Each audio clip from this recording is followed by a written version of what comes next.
아리아식 고개를 잘 못 넘어가면 아리랑 고개에서 멈추는 거예요.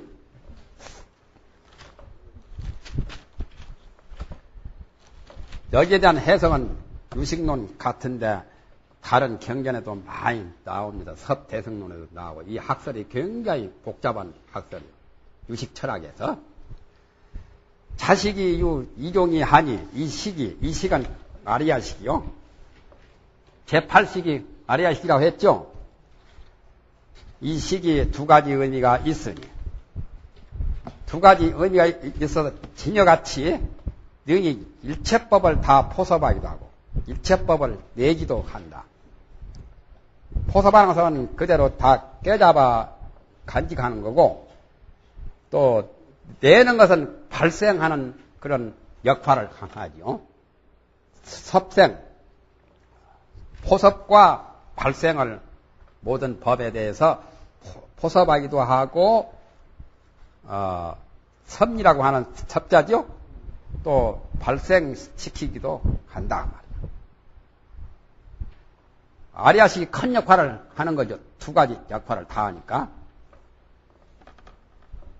아까 무몰이라고 번역할 때는 빠트림 없이 모든 걸 간직한다는 것은 섭법이고 일체법이고 그 다음에 장식이라고 함장이라고 할 경우는 함장이라고 하는 것은 생하는 뜻이죠. 그래서 섭일체법, 일체법을 포섭하기도 하고 또 생일체법, 일체법을 내기도 해요. 이게 이제 아리아식의 역할이요. 아리아가 섭일체법하고 생일체법을 한다. 그런데 여기에도 이제 아직까지 설명이 덜 나왔어요. 밑에 것이 더 중요합니다. 어떤 것이 둘이 되느냐. 두 가지가 있다고 했죠. 두 가지 의미가 뭐냐. 첫째는 각이요, 둘째는 불각이라. 아까 적었죠. 각이란 말은 본각으로 표현했죠. 본각과 불각 두 가지를 가지고 있단 말이에요. 여기다 각이를 적어볼까요? 여기다 적어도 되기는 되겠네. 이건 불각이고.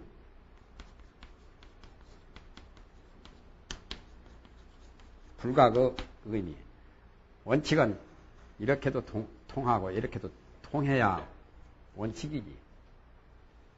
그러니까 아리아에 대해서는 아까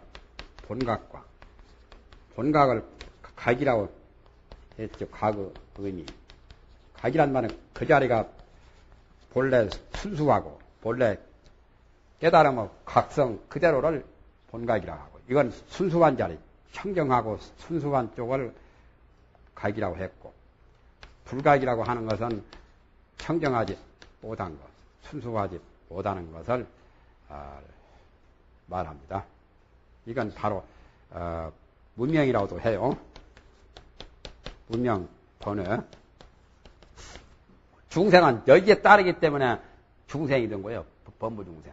이쪽으로 혼자 따라가면은 성인이 되고 부처가 되는 거고 이것이 나쁜 쪽이다. 이건 좋은 쪽이고.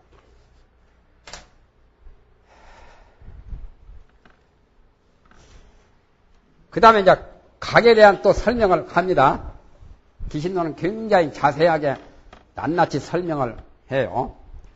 아리아식에 두 가지가 있는데 본각과 불각이 있는데 본각이라고 하는 그 각의 의미는 어떤 거냐? 각의 의미라고 하는 것은 마음 자체가 생각 떠남을 말하니 본래 생각을 초월한 자리, 절대적인 자리, 순수한 자리, 청정한 자리, 지극히 깨끗한 자리. 그게 바로 전지전능한 하나님과 똑같은 그 자리죠. 마음 자체가 생각을 떠난 것입니다. 여기서 잘 보면 견성할 수 있잖아요. 각의 의미는 마음 자체는 본래 생각이 없는 생각을 초월한 그 자체를 여기서 각이라고 한다. 본각이라고 한다 말이지. 그런데 그 생각을 떠난 그 모습은 어떻게 되었느냐. 허공계와 같단 말이에요. 모든 세계, 모든 우주가 다 허공 속에 있잖아요. 그렇게 지극히 비고 지극히 넓고 큰 허공계와 같아서 같을 등자 무소불변이라. 무소불변하여 투루하지 못한 바 없어서 허공은 어디나 다 있죠. 천국에도 허공이 있고 극락세계도 있고 지옥에도 있고 어느 세계마다 허공계는 두루 가잖아요. 허공은 끝이 없잖아요.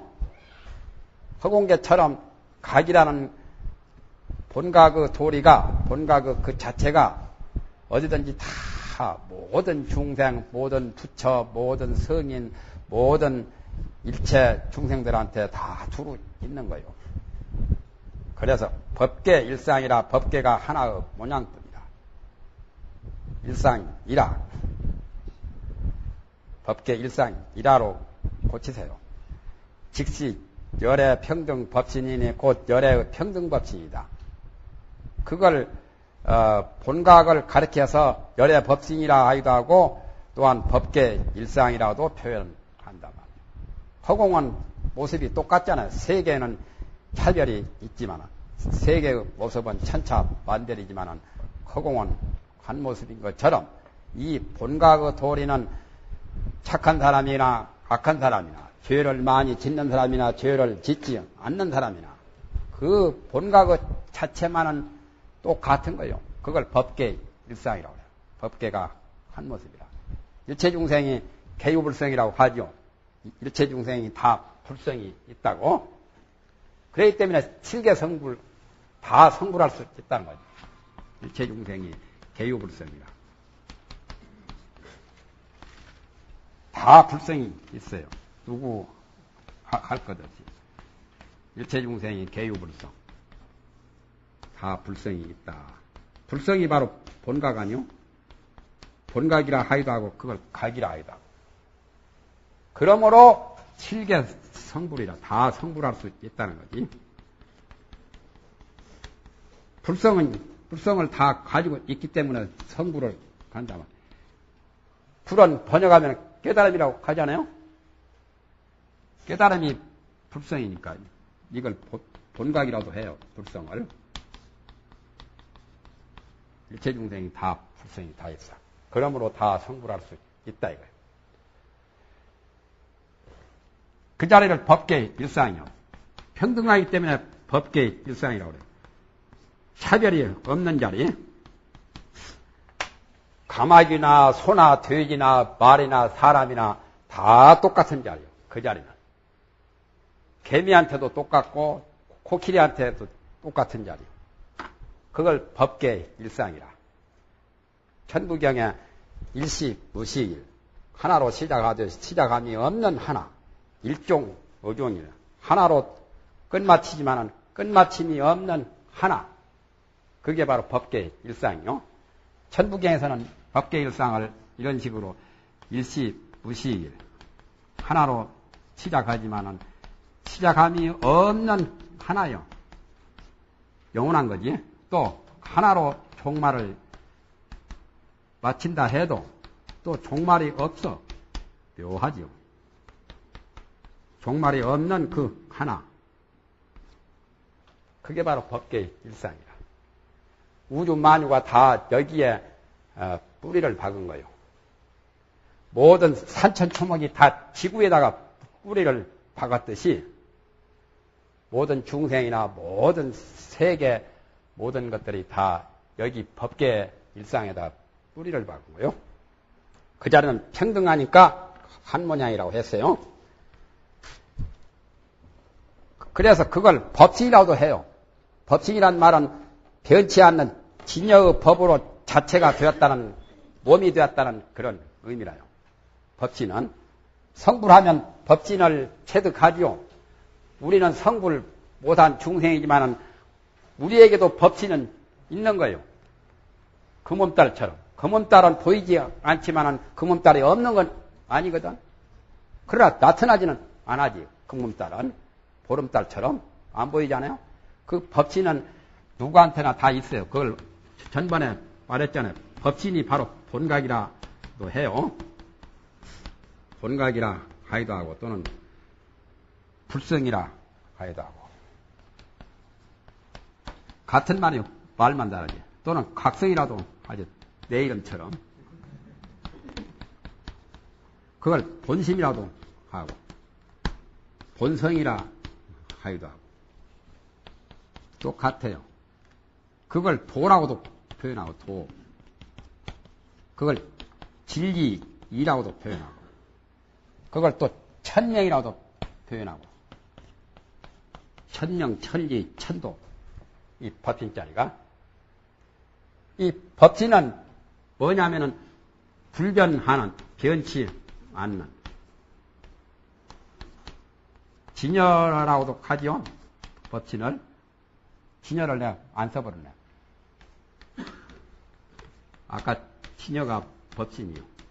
말이 이렇게 많아서 지금 어려워요. 불변하는 진여로 그 자체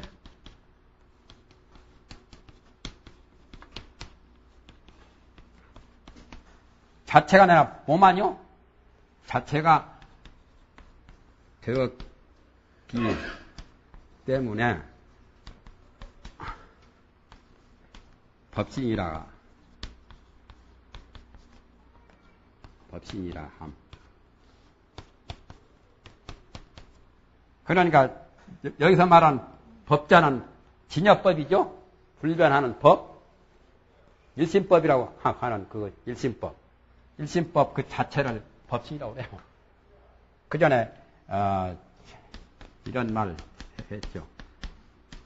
진여법이라 하기도 하고 또는 일심법이라 하기도 하고 이런 의미로서 법신이라고 해요.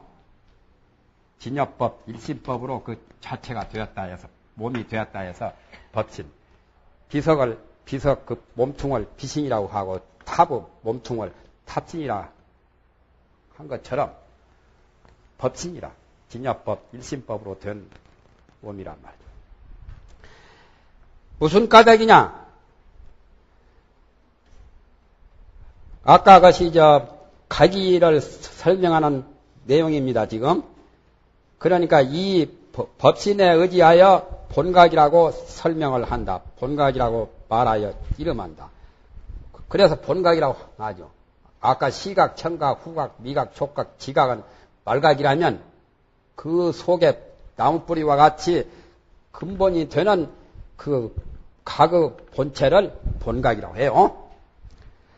무슨 까닭이냐 하면 본각의 의미라는 것은 시각의 의미에 대해서 말한 것이니 시각이 곧 본각과 같다 말이야.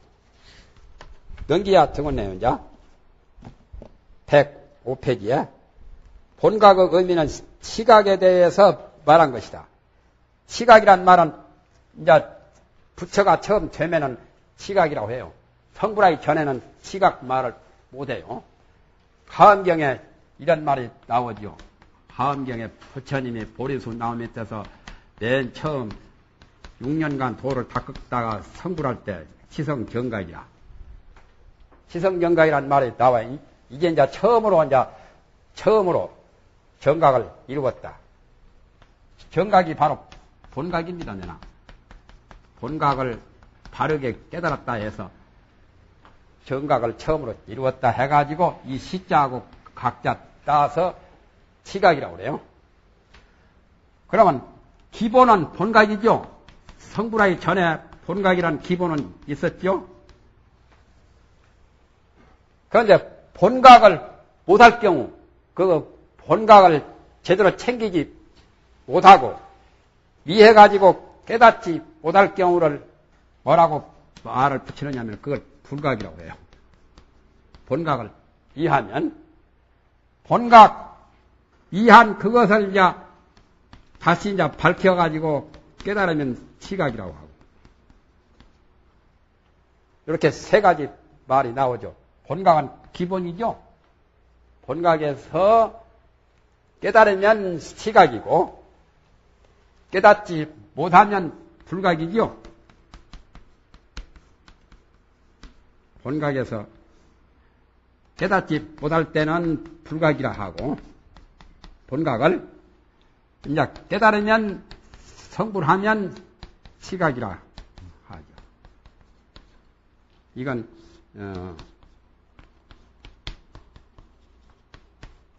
성불할 때를 시각이라고 합니다. 이건 성불 못한 때.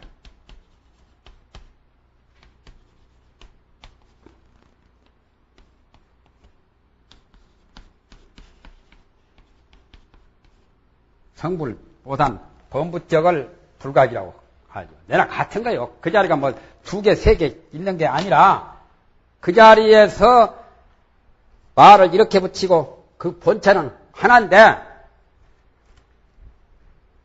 예를 들면 대통령이라고도 하고 김영삼이라고 하기도 하잖아요.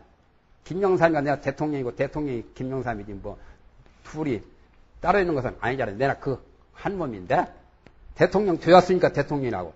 대통령 되기 전에 국회의원 할 때는 김영삼을 국회의원이라고 했죠. 그와 같이 이제 성불하면 대통령 되었을 때는 시각 대통령이라고 하듯이, 대통령 되기 전에는 국회의원 평민이라고 한 것처럼, 그렇게 하나에서 2가지로 3가지로 말한 거예요.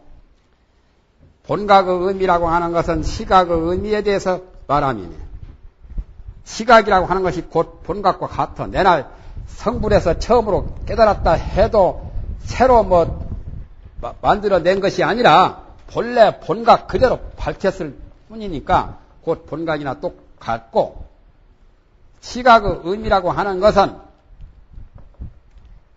본각에 의지한 거로 불각이 있어요. 본각에 의지해서 깨닫지 못할 경우는 불각이 존재한단 말이에요. 또 불각에 의지하기 때문에 또 시각이 있다고 말한다. 불각을 깨달으면 시각이죠. 그래서 삥삥삥삥 도는 거죠. 여기서 본각에서 이렇게 하면은 시각도 되고, 또 잘못하면은 이제 불각도 되고.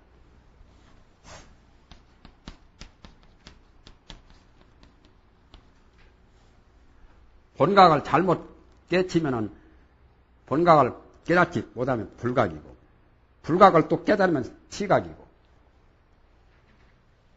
시각은 바로 본각을 깨달은 거고. 말만 그렇게 3가지로 있을 뿐이지, 부처가 될 때는 시각이고, 본각이면서 시각이고, 중생으로 있을 때는 본각이면서 불각이고. 그렇죠? 중생적에는 본각이면서 본각을 그대로 가지고 있으면서 불각이고, 성불할 때는, 부처가 될 때는 본각에서 본각이면서 시각을 이룬 거고. 그래요? 지금은 이제 각에 대한 의미를 설명하다 보니까 이제 그런 말이 나오죠. 이제 각에 대한 의미를 설명하기도 하고 또 불각에 대한 의미도 설명을 합니다. 이때